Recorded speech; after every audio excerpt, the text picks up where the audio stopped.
Welcome to Ravikiranalu TV. బులెటిన్ల ముందుగా headlines చూద్దాం. చంద్రబాబు కుటుంబాన్ని విమర్శించే స్థాయి నానికి లేదన్న కేసినేని చిన్ని. సొంత డబ్బా కొట్టుకోవద్దంటూ కేసినేని నానికి హితవు. స్థాయిని నిర్ణయించాల్సింది ప్రజలనని వెల్లడి. కేసినేని కుటుంబ గొడవలతో చంద్రబాబుకు సంబంధం లేదని వివరణ. ముఖ్యమంత్రి రేవంత్ రెడ్డితో Google vice president Chandrasekhar Thota భేటీ. రాష్ట్రంలో పెట్టుబడులపై ముఖ్యమంత్రి వైస్ ప్రెసిడెంట్ మధ్య చర్చ. నాణ్యమైన సేవలు అందించేందుకు తమ వద్ద సాంకేతికత ఉందన్న చంద్రశేఖర్.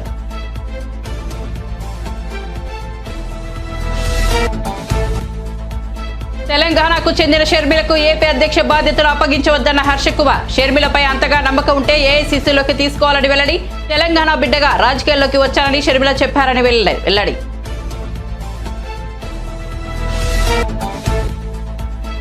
సిఐడి విచారణ కోసం తిరుపతికి వచ్చిన ఎన్ఆర్ఐ యశస్వి. 4 గంటల విచారణ అనంతరం 41A నోటీస్ ఇచ్చి విడుదల. యష్ కు మద్దతుగా పెద్ద ఎత్తున తరలి వచ్చిన టీడీపీ నేతలు, కార్యకర్తలు.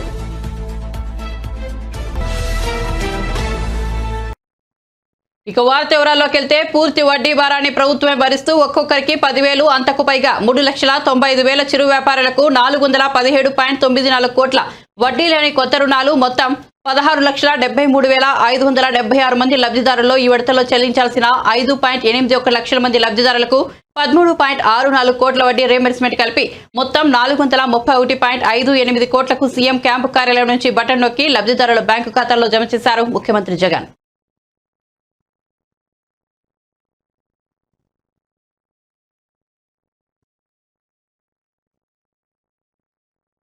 హైదరాబాద్ లో 13 దేశాల ప్రతినిధులకు ముఖ్యమంత్రి రేవంత్ రెడ్డి, ఉప ముఖ్యమంత్రి శ్రీ బట్టి విక్రమార్క, మంత్రులు శ్రీ శ్రీధర్ బాబు, శ్రీ దామోదర రాజనరసింహ ఆధ్వర్యంలో తెలంగాణ ప్రభుత్వం విందు ఏర్పాటు చేసింది. ఈ కార్యక్రమంలో United States of America, Iran, Turkey, UAE, UK, Japan, Thailand, Germany, Sri Lanka, Bangladesh, Australia, France మరియు ఫిన్లాండ్ ప్రతినిధులు హాజరయ్యారు. మన రాష్ట్రంలో పెట్టుబడి అవకాశాలను అన్వేషించాలని ఆయా దేశాలకు విజ్ఞప్తి చేశారు.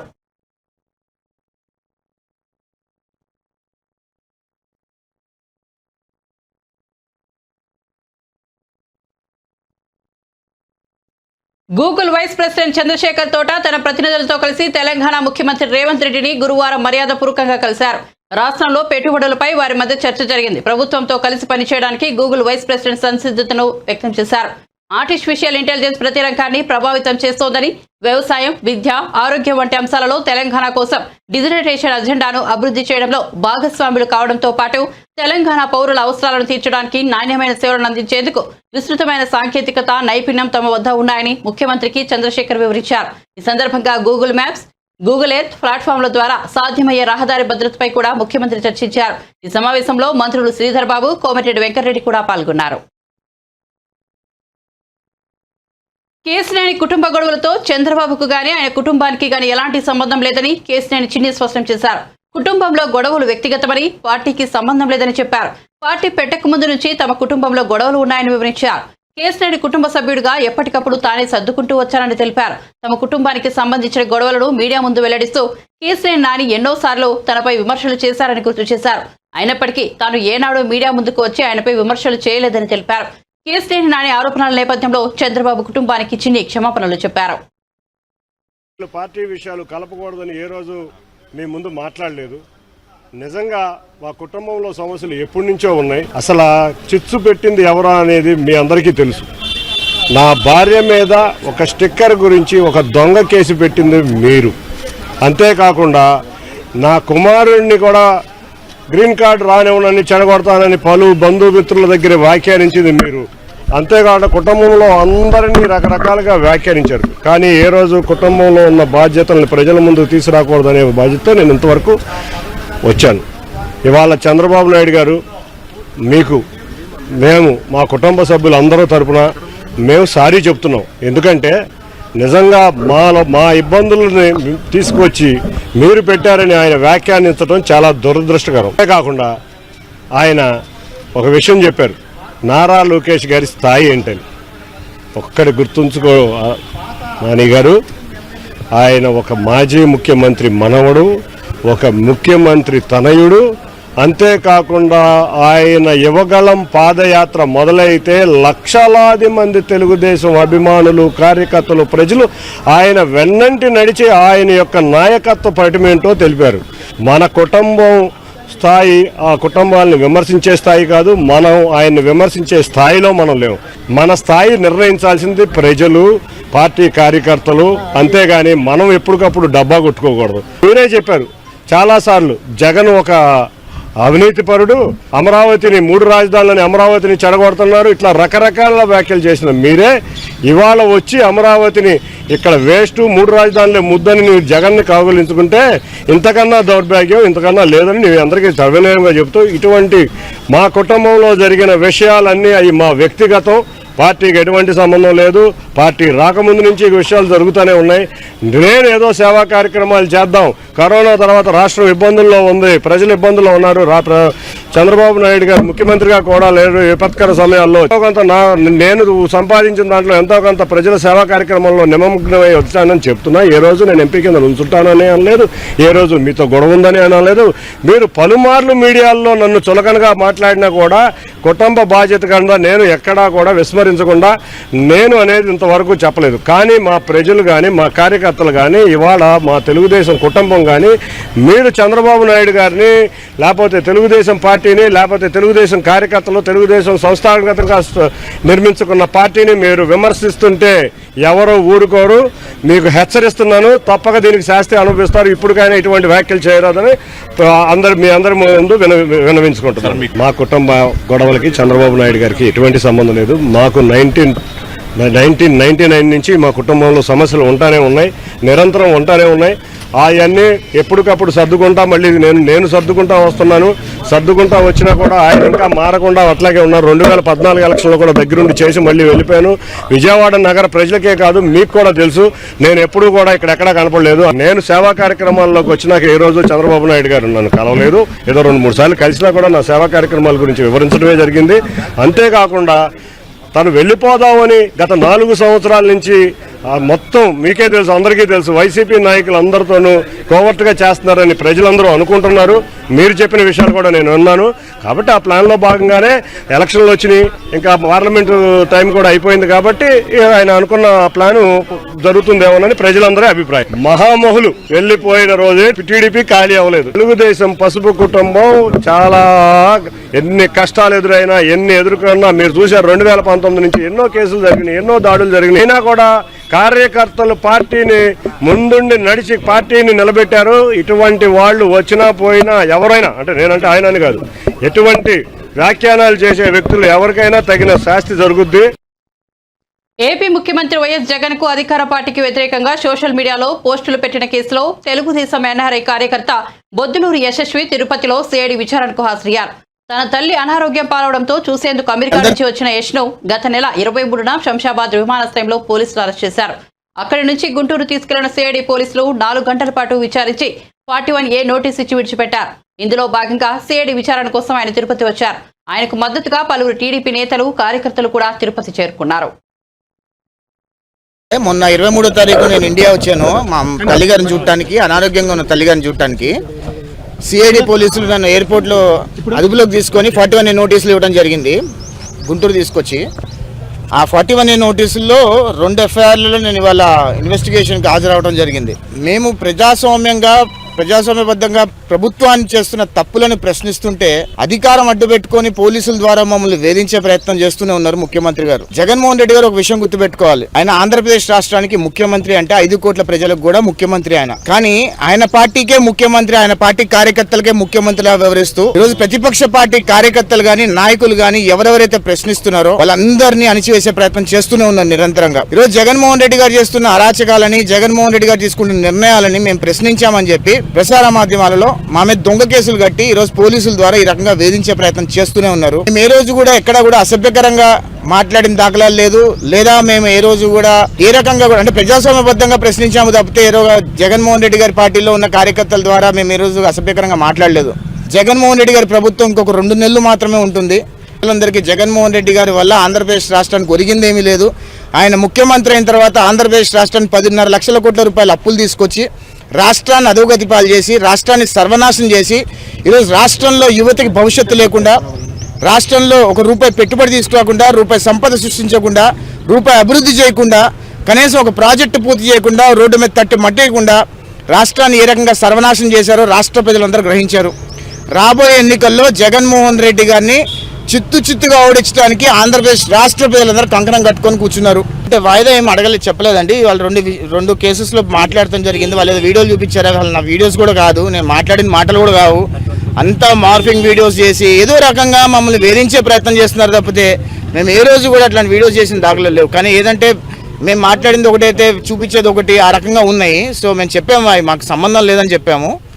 మాకు దగ్గర 31 క్వశ్చన్స్ ఇచ్చారండి. ఆ 31 క్వశ్చన్స్కి మా లాయర్ గారి సమక్షంలో మేము ఆన్సర్ చేయడం జరిగింది. సో వాట్ ఎవర్ దే వాస్ట్, వాళ్ళు అడిగిన దానికి అన్నిటి కూడా సమాధానం ఇవ్వడం జరిగింది. లిఖితపూర్వకంగా తీసుకున్నారు. మా లాయర్ గారి సమక్షంలో నన్ను విచారించారు. మా లాయర్ గారిని కనుచూపు మేర కూర్చోబెట్టి నన్ను విచారించారు. నన్ను ఆయన క్వశ్చన్స్ అన్నిటికీ ఆన్సర్ చేయడం జరిగింది. అంటే నాకు ఇంకొక కొత్త ట్విస్ట్ ఏంటంటే, కొత్తగా ఇవాళ విజయవాడ నుంచి ఇంకొక కొత్త ఎఫ్ఐఆర్ మీద 41 నోటీస్ ఇచ్చారు. అది 2/2023 సిఆర్పిసి నంబర్ 2/2023 మీద రేపు 24వ తారీఖు ఇన్వెస్టిగేషన్ రమ్మన్నారు మంగళగిరికి. ఇది కొత్త ఎఫ్ఐఆర్. మాకు అంటే ప్రతిరోజు ఒక న్యూస్ అన్నమాట. మమ్మల్ని ఏ రకంగా వేధించాలి, ఏ రకంగా వెంటాడాలి, మా గొంతులు ఏ రకంగా నొక్కేయాలి అనే ప్రయత్నం చేస్తున్నారు ఈ ప్రభుత్వం. బహుశా అన్నిటికీ సిద్ధంగా ఉన్నాము. తప్పకుండా అన్ని రకాల విచారణలకు ఎదుర్కొంటాము. మేము ఏ రోజు ఎక్కడ తప్పు చేయలేదు, ఎక్కడ కూడా జగన్మోహన్ రెడ్డి గారి అన్యాయాలు మాత్రమే ప్రశ్నించాము. ఏ రోజు కూడా అన్పార్లమెంటరీ కానివ్వండి, ప్రజాస్వామ్యబద్ధంగా మాట్లాడని తప్పితే అన్పార్లమెంటరీగా ఎక్కడ మాట్లాడలేదు. కాబట్టి జగన్మోహన్ రెడ్డి గారు ఎన్ని కేసులు పెట్టినా అన్ని కేసులు ఖచ్చితంగా విచారణకు ఎదుర్కొంటాం.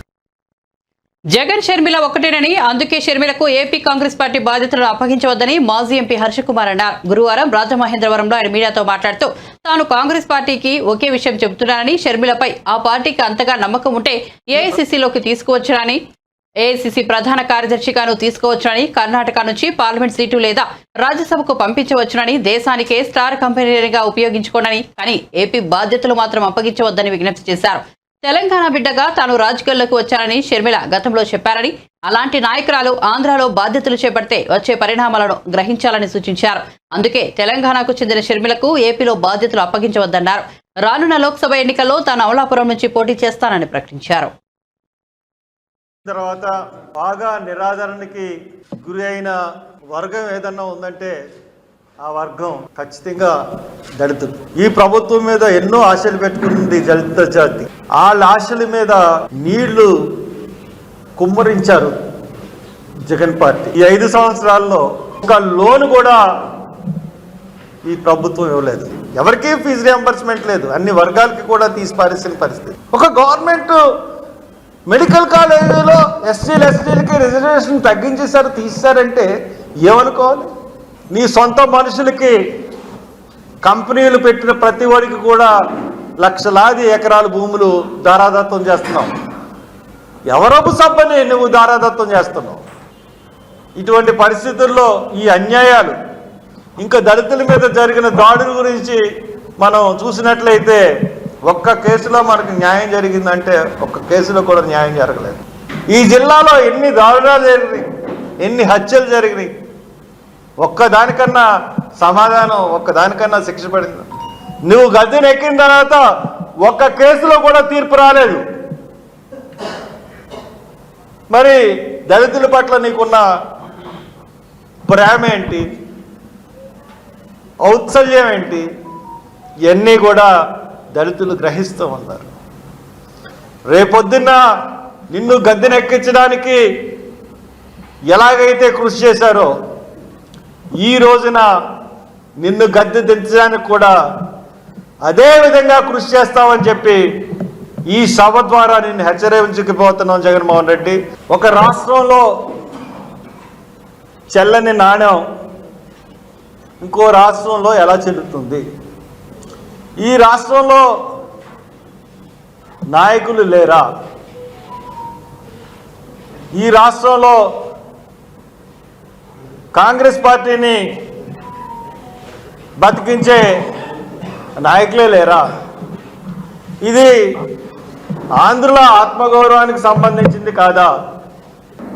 షర్మిల గారు హైదరాబాదులో ఎన్నికలు వచ్చేటప్పటికి ఎన్నికల్లో పోటీ చేయలేని పరిస్థితిని ఎదుర్కొన్నారు. కాంగ్రెస్కి బేషరతుగా సపోర్ట్ చేశారు, సంతోషం. కారణం ఏంటంటే అక్కడ కాంగ్రెస్ లీడర్స్ ఎవరు కూడా షర్మిల గారిని ఆమోదించలేదు.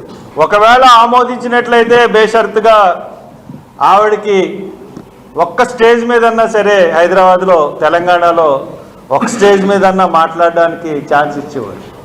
పోటీ చేద్దామంటే అభ్యర్థులు దొరకలేదు. ఇంకా తప్పనిసరి పరిస్థితుల్లో కాంగ్రెస్కి సపోర్ట్ చేసింది. వైఎస్ షర్మిలాని తెలంగాణ బిడ్డ అన్న ఆమెని తీసుకొచ్చి ఆంధ్రాలో నాయకత్వం ఇప్పిస్తే, ఆంధ్రాలో నాయకత్వ బాధ్యతలు ఆమెకు చేపడితే ఇవన్నీ కూడా బూడిదలో పోసిన పన్నీరు కింద అయిపోతాయి తప్పితే ప్రజలు మీ యొక్క నిజాయితీని గుర్తించరు. ఈ ప్రభుత్వం వచ్చిన తర్వాత బాగా నిరాదరణకి గురి అయిన వర్గం ఏదన్నా ఉందంటే ఆ వర్గం ఖచ్చితంగా దళితులు. ఈ ప్రభుత్వం మీద ఎన్నో ఆశలు పెట్టుకుంది దళిత జాతి.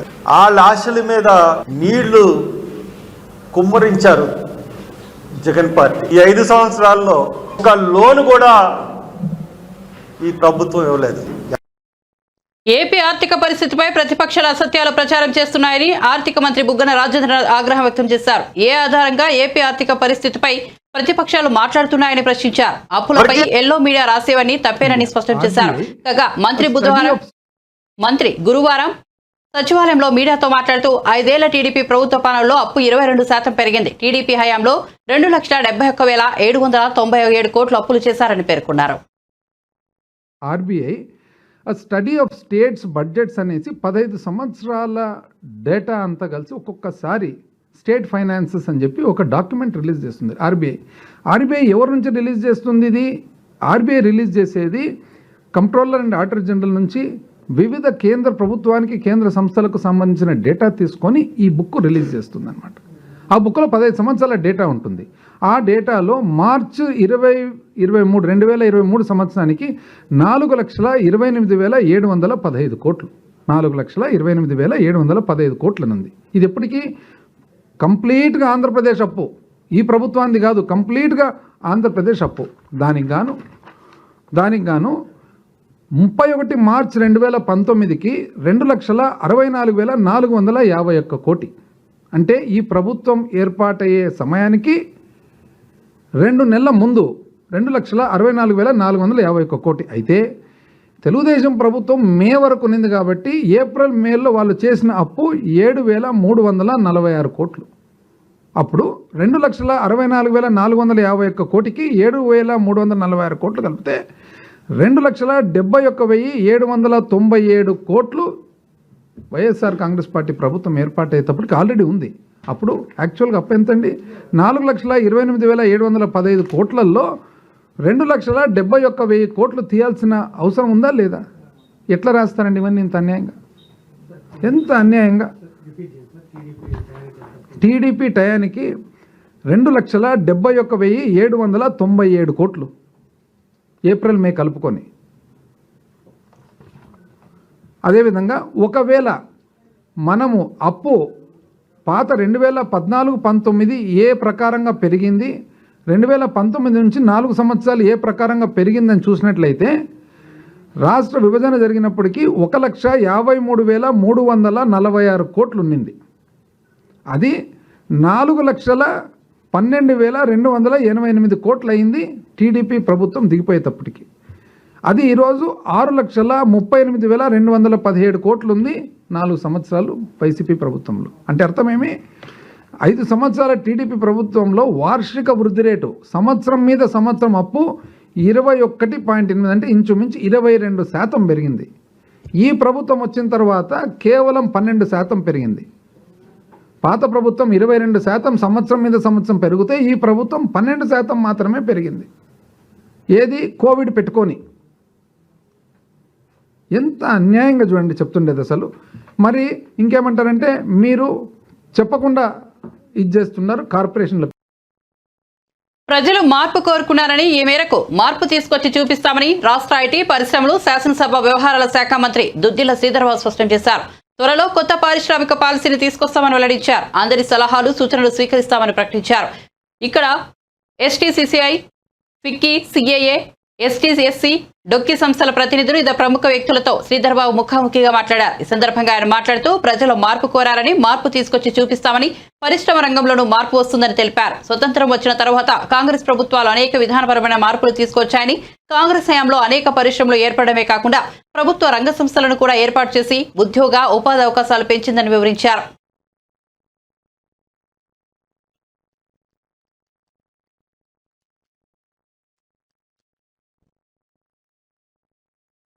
అయోధ్యలో శ్రీరామ మందిర నిర్మాణం బీజేపీ కార్యక్రమం కాదని, దీనిని రాజకీయం చేయడం సరికాదని బీజేపీ జాతీయ ప్రధాన కార్యదర్శి కరీంనగర్ ఎంపీ బండి సంజయ్ అన్నారు. గురువారం ఆయన కరీంనగర్లో మీడియాతో మాట్లాడుతూ రామ మందిర పునఃప్రతిష్ఠ కార్యక్రమాన్ని కాంగ్రెస్ పార్టీ బహిష్కరించడం విడ్డూరమన్నారు. ఈ వేడుకలో పార్టీలకు అతీతంగా అందరూ పాల్గొనాలన్నారు. అయోధ్యలో రామ మందిర నిర్మాణంపై కాంగ్రెస్ తన విధానాన్ని ప్రజల ముందు ఉంచాలని డిమాండ్ చేశారు. రామ మందిర నిర్మాణానికి వారు అనుకూలమా కాదా చెప్పాలన్నారు. కాళేశ్వరం ప్రాజెక్టులో లక్షల కోట్ల రూపాయల అవినీతి జరిగిందని కాంగ్రెస్ ఆరోపించిందని, కానీ ఇప్పుడు సిబిఐ విచారణ ఎందుకు కోరడం లేదని ప్రశ్నించారు. రాష్ట్ర ప్రభుత్వం సిబిఐ విచారణ కోరితే అందుకు కేంద్ర ప్రభుత్వం సిద్ధంగా ఉందని తెలిపారు. కాంగ్రెస్ ప్రభుత్వం తీరు నిన్నటి వరకు అధికారంలో ఉన్న బీఆర్ఎస్ అవినీతిని కప్పిపుచ్చేలా కనిపిస్తోందని విమర్శించారు. తెలంగాణలో యువతను డ్రగ్స్, మద్యానికి బానిసలుగా చేస్తున్నారని బండి సంజయ్ ఆగ్రహం వ్యక్తం చేశారు. కేవలం మద్యం ద్వారా తెలంగాణ ప్రభుత్వం ప్రతి సంవత్సరం 40,000 కోట్లను ఆర్జిస్తోందన్నారు. విద్యా సంస్థల్లో మత్తు పదార్థాల దందా దారుణమన్నారు. ప్రాజెక్టు మీద సిబిఐ విచారణకు మీరు సిద్ధమా? ఫస్ట్ దాని మీద స్పష్టం చేయాలి. అది ఒకటి.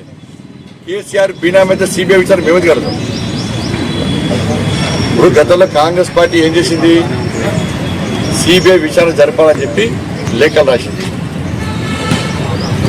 అప్పుడు భయపడ్డటువంటి బీఆర్ఎస్ పార్టీ ప్రభుత్వం సిబిఐ వ్యతిరేకంగా ఏ విధంగా తీర్మానం చేసిందో, ఏ విధంగా చేసిందో తెలుసుకోవాలి.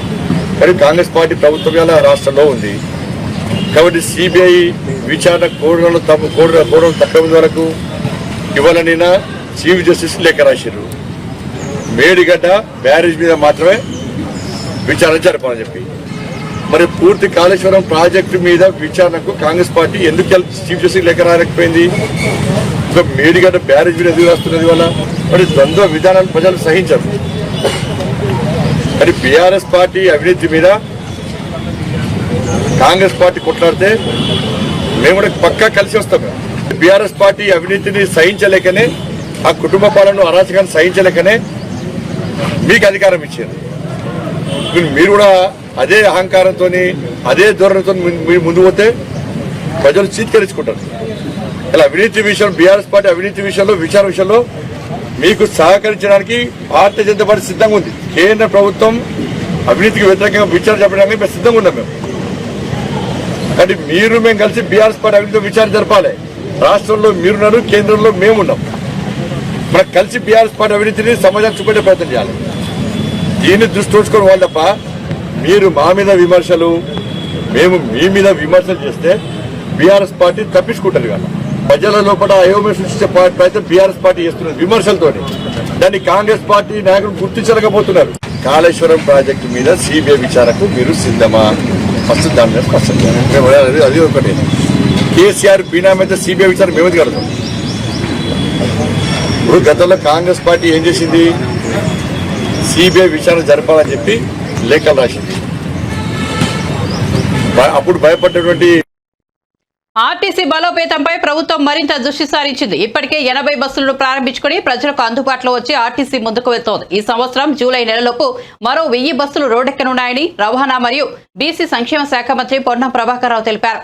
ఎన్నికల్లో ఇచ్చిన హామీ మేరకు కాంగ్రెస్ ప్రభుత్వం ఏర్పడగానే మహాలక్ష్మి పథకం అమలు చేశామని, ఈ పథకం కింద మహిళలకు ఉచిత బస్సు ప్రయాణానికి మంచి స్పందన వస్తూ విజయవంతంగా కొనసాగిస్తున్నామని మంత్రి పొన్నం ప్రభాకర్ వెల్లడించారు. ఇప్పటి వరకు దాదాపు 9 కోట్ల మంది మహిళలు ఉచిత ప్రయాణం చేశారు. మహాలక్ష్మి పథకం కింద రోజు రోజుకు ప్రయాణికుల సంఖ్య పెరుగుతుండటంతో బస్సులపై పెరుగుతున్న భారాన్ని తగ్గించేందుకు జూలై నెలలోపు వచ్చే 1000 బస్సులకు అదనంగా మరో 275 కొత్త బస్సుల కొనుగోలుకు ఆదేశాలు జారీ చేసినట్లు మంత్రి పొన్నం ప్రభాకర్ తెలిపారు. బస్సులో ప్రయాణం చేసే ప్రయాణికులకు ఎలాంటి ఇబ్బందులు కలగకుండా అన్ని చర్యలు చేపట్టామని మంత్రి తెలిపారు. హుజునాబాద్ నియోజకవర్గం నుంచి హైదరాబాద్ జంట నగరాలకు ఇతర ప్రాంతాలకు బస్సు నడిపించడానికి ప్రాధాన్యత కల్పిస్తామన్నారు. ఈ కార్యక్రమంలో municipal chairman Akula Rajitha, single window chairman Bolisetti Shivayya, మాజీ సర్పంచ్ కేడం లింగమూర్తి, డిఎం వెంకటేశ్వర్లు, ప్రజాప్రతినిధులు తదితరులు పాల్గొన్నారు. నియోజకవర్గ ప్రజలకు, యావత్ తెలంగాణ ప్రజలకు కూడా నూతనంగా 1000 బస్సులు రాబోతా ఉన్నాయి. అన్ని డిపోలకు వస్తాయి. మహాలక్ష్మి పథకం వచ్చిన తర్వాత మహిళలు బస్ ప్రయాణాన్ని ఎక్కువగా వాడడం వల్ల ఆక్యుపెన్సీ రేటు పెరిగి నూతన బస్సులు అవసరం అవుతా ఉన్నాయి. తప్పకుండా గౌరవ ముఖ్యమంత్రి గారు రేవంత్ రెడ్డి గారు నూతన బస్సులను తీసుకొని అనేటువంటి సూచన చేయడము, బస్సులు రావడం జరుగుతోంది. మేమందరూ ఒకటే ఈరోజు కొద్దిగా మహిళలు వచ్చినప్పుడు గౌరవించాలి. అదేవిధంగా పురుషులకు కూడా ఇబ్బంది పడుతున్నటువంటి పరిస్థితుల్లో స్కూల్ టైమింగ్స్ వాటి అన్నిటిని చూసుకొని ప్రయాణికులే కొంచెం సమన్వయం చేసుకునేటువంటి అవసరం ఉంటుంది. బస్సులు ఏర్పాటు చేస్తాం, ఇన్ఫ్రాస్ట్రక్చర్ క్రియేట్ చేస్తాం, బస్ స్టేషన్లు అంతా కూడా సర్వీస్ ఉంచే ప్రయత్నం చేస్తాం. ప్రభుత్వం ఇచ్చిన హామీ ప్రకారంగా మహిళలకు ఉచితంగా వ్యవహారం ఏదైతే బస్సు ఫ్రీ ఉందో చేస్తానో. ఇప్పటికి దాదాపు 7 కోట్లు ఫ్రీ టికెట్స్ ఇవ్వడం జరిగింది. అవన్నీ కూడా ఇంకా భవిష్యత్తులో ఎటువంటి ఇబ్బందులు లేకుండా పారదర్శకంగా మహిళల సౌకర్యంగా ఉండే విధంగా ఈ కార్యక్రమం తీసుకోబోతున్నమాట సందర్భంగా మనం చేస్తా ఉన్నాం. ఇలా హుస్నాబాద్ నుంచి కూడా మిగతా డిపోలు కావచ్చు, హైదరాబాద్ జంట నగరాలకు కావచ్చు, అన్ని ప్రాంతాల్లో బస్సుల యొక్క అంశానికి ప్రభుత్వం అత్యంత ప్రాధాన్యత ఇవ్వబోతోంది. బులెటిన్ ముగించే ముందు హెడ్లైన్స్ మరోసారి చూద్దాం. చంద్రబాబు కుటుంబాన్ని విమర్శించే స్థాయి నానికి లేదన్న కేసినేని చిన్ని. సొంత డబ్బా కొట్టుకోవద్దంటూ కేసినేని నానికి హితవు, స్థాయిని నిర్ణయించాల్సింది ప్రజలనే వెల్లడి. కేసినేని కుటుంబ గొడవలతో చంద్రబాబుకు సంబంధం లేదని వివరణ.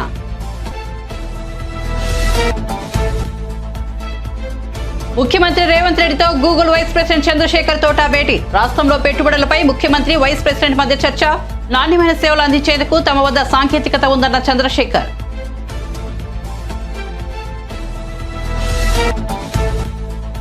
తెలంగాణకు చెందిన షర్మిలకు ఏపీ అధ్యక్ష బాధ్యతలు అప్పగించవద్దన్న హర్షకుమార్. షర్మిలపై అంతగా నమ్మకం ఉంటే ఏఐసీసీలోకి తీసుకోవాలని వెల్లడి. తెలంగాణ బిడ్డగా రాజకీయాల్లోకి వచ్చారని షర్మిల చెప్పారన్న హర్షకుమార్. సిఐడి విచారణ కోసం తిరుపతికి వచ్చిన ఎన్ఆర్ఐ యశస్వి. 4 గంటల విచారణ అనంతరం 41A నోటీసు ఇచ్చి విడుదల. యశ్ కు మద్దతుగా పెద్ద ఎత్తున తరలి వచ్చిన టీడీపీ నేతలు, కార్యకర్తలు.